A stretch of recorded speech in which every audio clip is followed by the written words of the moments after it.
Hey everyone, welcome back to the channel. It's Sammy here, and today we've got big news straight from the developers of Path of Exile 2. Patch 0.2.0G is officially dropping, and this one's focused on what many of us have been asking for a while: better loot. Is Grinding Gear Games finally embracing the idea that fun is not optional in any ARPG, that rewarding gameplay loops matter just as much as balance and complexity? Recognizing this, GGG just launched this tweet. We've had a lot of feedback about item drops feeling unrewarding in PoE 2. Over the last 2 weeks, we've done a major rework to item drops to try and address these issues. We are going to deploy these changes 0.2.0G later today. So what exactly is changing in Path of Exile 2?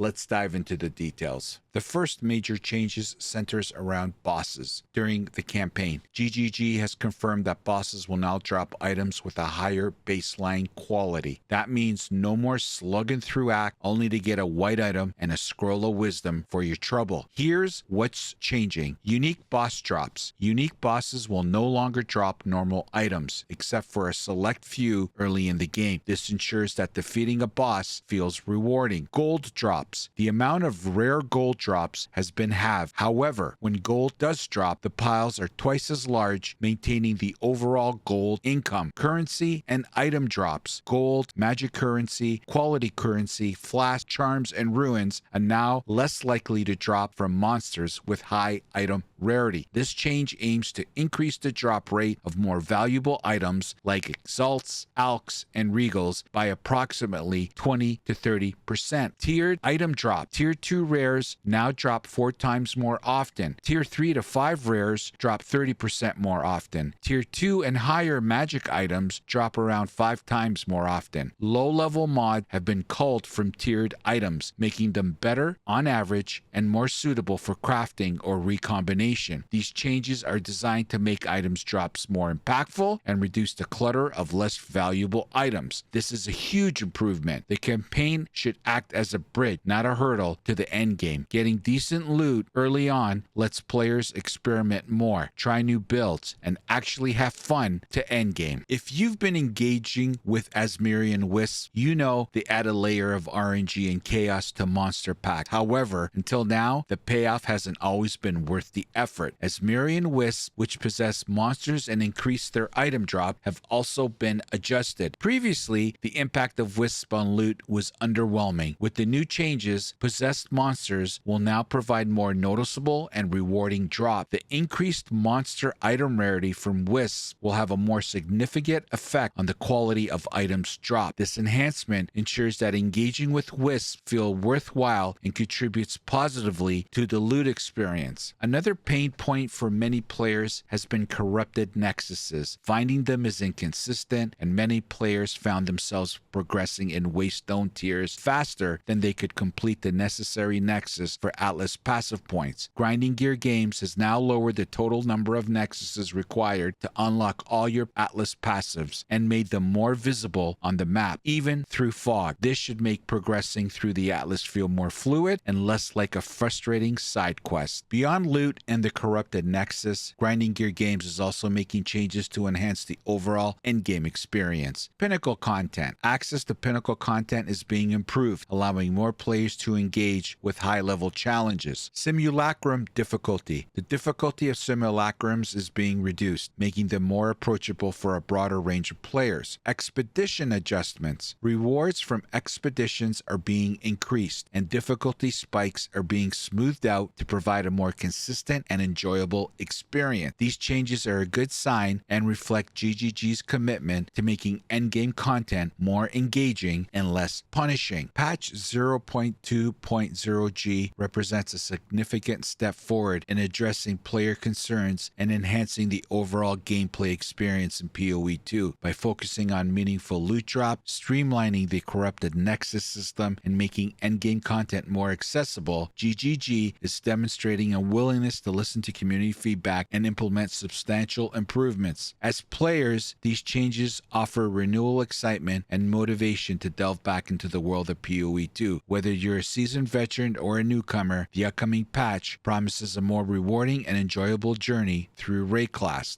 This patch is shaping up to be one of the most significant updates we've seen in PoE 2 since early access began.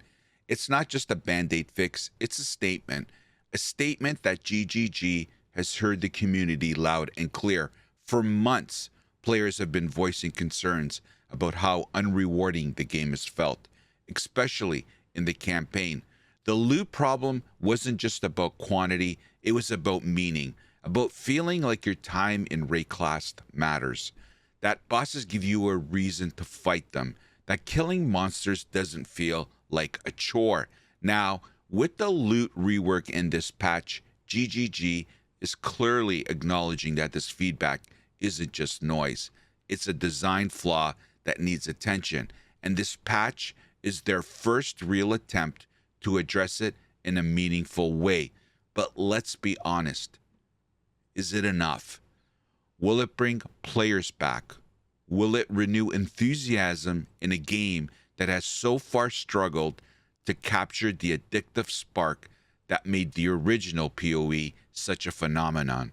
We don't know yet, but what we do know is this. For the first time in a long while, we're seeing flexibility in GGG's vision.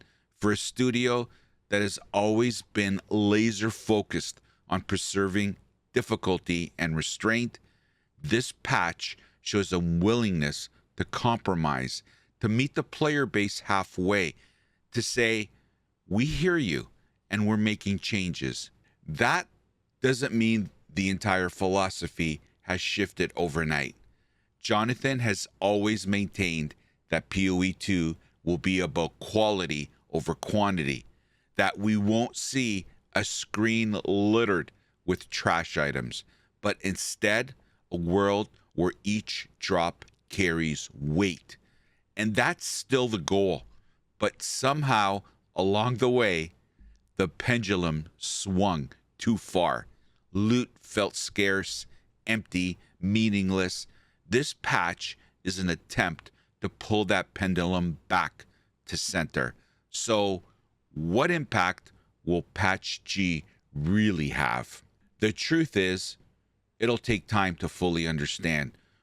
One patch will not fix every system, and not every system has been addressed.